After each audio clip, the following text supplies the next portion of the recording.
Lucu banget berarti ya kalau misalkan kayak gitu kalau ingat-ingat masa lalu ya Kang Iya, Rijal ya, betul. datang ke base camp punya penghasilan cuman 800.000 800.000 dalam waktu 6 bulan, 6 bulan. gitu. Kalau dipikir-pikir ya kayaknya ngapain sih jalan Iya. kayak gini-ginian Iya. gitu. Makanya banyak sih mitra-mitra juga yang ngalami seperti itu hingga akhirnya down dan menyerah gitu Iya, ya. betul. Apalagi kalau misalkan di luar netizen-netizen yang lihat ya asal sembarangan ngobrol gitu. Iya, betul. Wah, nggak mungkin sukses dan sebagainya, tapi itu hal yang wajar. Iya. Tapi setelah Kang Rijal berada di titik saat ini nih, setelah Iya. dapat rumah mewah gitu ya, bisa punya mobil mewah, jalan-jalan ke luar negeri, tanggapan orang-orang yang negatif nih kepada Kang Rijal, kayak sekarang kayak gimana sih? Kalau orang negatif memang ada juga yang berubah dia menjadi respect sama saya. Ada juga yang negatif masih terus negatif sampai sekarang itu Tapi ada. kehidupannya berubah nggak? Ya begitu-begitu aja bos, namanya orang negatif gitu kan. Namanya orang negatif ya bukan kita mendoakan ya, memang Betul. akan seperti itu terus gitu. Mm-mm. Bukan kita ngejudge seperti itu, tapi ya kalau nggak ada perubahan dan tidak punya keinginan untuk berubah hal tersebut ya sulit untuk berkembang. Betul. Karena kalau misalkan kita menginginkan hal yang berbeda, kita harus melakukan hal yang berbeda. Betul. Ya kita nggak bisa melakukan hal yang sama tapi mengharapkan hasil yang berbeda. Iya. Apalagi kalau misalkan kita lihat kondisi ekonomi ya, tiap tahun kan inflasi makin lama makin naik. Betul. Kalau misalkan penghasilan kita naiknya dikit, inflasi naiknya parah ya, maka otomatis lama kelamaan akan tambah sulit. Betul. Jangankan untuk beli rumah gitu, untuk bangun rumah, harga tanah tuh tiap tahun naiknya gila parah gitu, parah gila-gila. banget. Makanya untuk orang-orang yang sekarang yang kerja normal gitu ya, rata-rata ya susah gitu, sulit Betul. untuk bisa punya rumah. Iya. Tapi Kang Rijal Masya Allah lewat wasilah bisnis ini bisa punya rumah mewah. Alhamdulillah, pokoknya sangat luar biasa yang tahdus bini mah mungkin kita bukan mau riatu dan sebagainya, tapi ini mungkin untuk motivasi juga teman-teman di luar sana.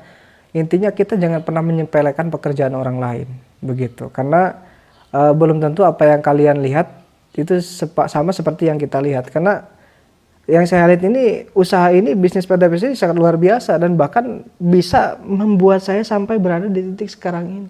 Oke. Kebayang kalau saya di luaran gitu kan, saya nggak tahu gitu mau seperti apa akhirnya. Oke, sebetulnya nggak ada pekerjaan yang jelek, nggak ada usaha yang jelek.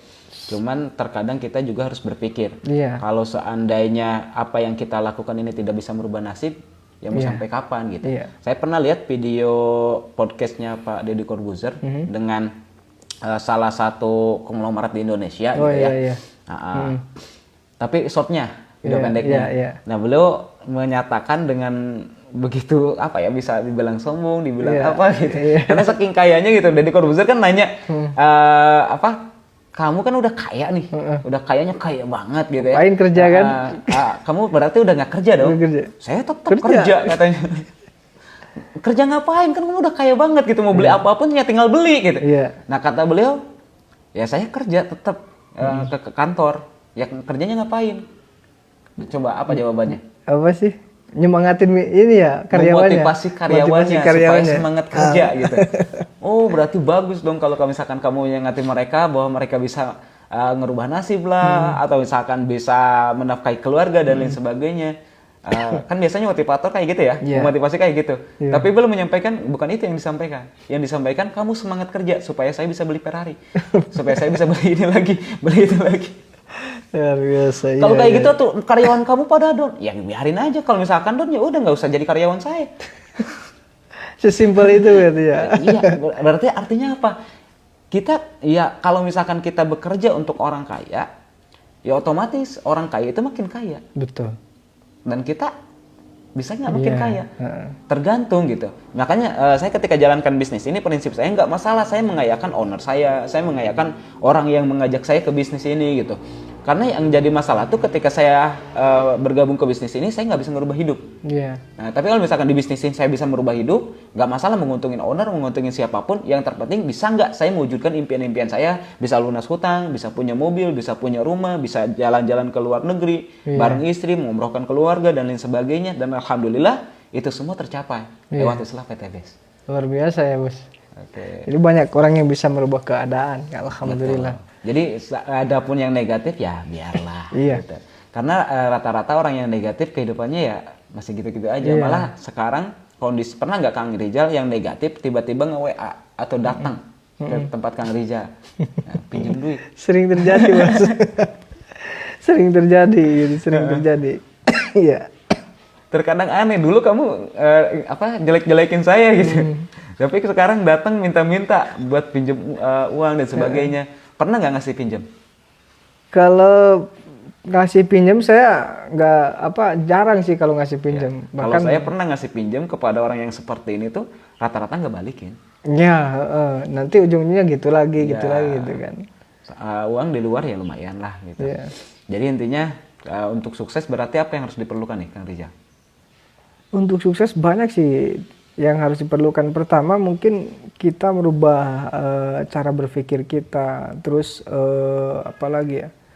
Intinya kita harus punya jiwa semangat juang yang tinggi untuk sukses di bisnis apapun.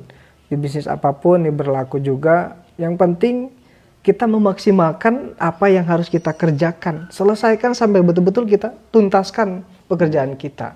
Kalau masalah hasil udah jangan dipikirin, ketika Anda fokus dengan ikhtiar maksimal, udah serahin aja sama Allah Subhanahu wa taala. Betul. Yang penting kita mau belajar, mau bertindak. Karena siapapun di bisnis ini bisa sukses ya. Iya. Oke, Ya contohnya saya jangan jauh-jauh yang tidak punya basic di bisnis. Tapi karena semangat luar biasa, pengen belajar, saya pengen bisa merubah keadaan saya. Ya bisa berada di titik sekarang ini. Alhamdulillah. Alhamdulillah. Oke, itu mungkin teman-teman nih kisah sedikit dari Kang Rizal ini mudah-mudahan jadi inspirasi buat teman-teman semua yang jalankan bisnis PTBS. Bagaimanapun keadaan teman-teman saat ini, ya Kang Rizal pun sama, dulunya keadaannya kurang bagus gitu. Jangankan untuk bicara sukses, bicara mobil, kayaknya buat sehari-hari pun sehari-hari gitu, kayak gimana dan berawut. sebagainya. Tapi alhamdulillah waktu sila bisnis PTBS, kalau seandainya nggak ketemu PTBS ya setelah nikah bingung mungkin tinggal di orang tua mau kerja apa. Terus kalau misalkan kerja normal ya mungkin kita harus keluar dari rumah. Iya. Apalagi biasanya santri setelah lulus dibutuhin di masyarakat. Iya betul. Kang Rizal dulu sambil ngajar? Enggak bos. Enggak. Karena dulu sempat ada yang ngasih Tanah. wakaf tanah gitu kan. Tapi karena memang saya hubungan udah bergabung di PTBS ini gitu kan. Dan saya sudah memiliki beberapa tim reseller di bawah, itu saya akhirnya kasih dulu ke teman saya yang satu perjuangan di pondok pesantren. Jadi saya lebih fokus dulu di sini. Jadi lebih fokus membangun ekonomi ya. Ya Karena kan terkadang kita juga ketika fokus ke agama tanpa ekonomi ya kurang kuat gitu. Iya, betul. Malah kadang-kadang ustadz itu jadi label negatif karena kadang-kadang minta-minta dan lain-lain. Tapi kalau kaya raya kan kita nggak perlu pusing-pusing, nggak perlu bingung-bingung.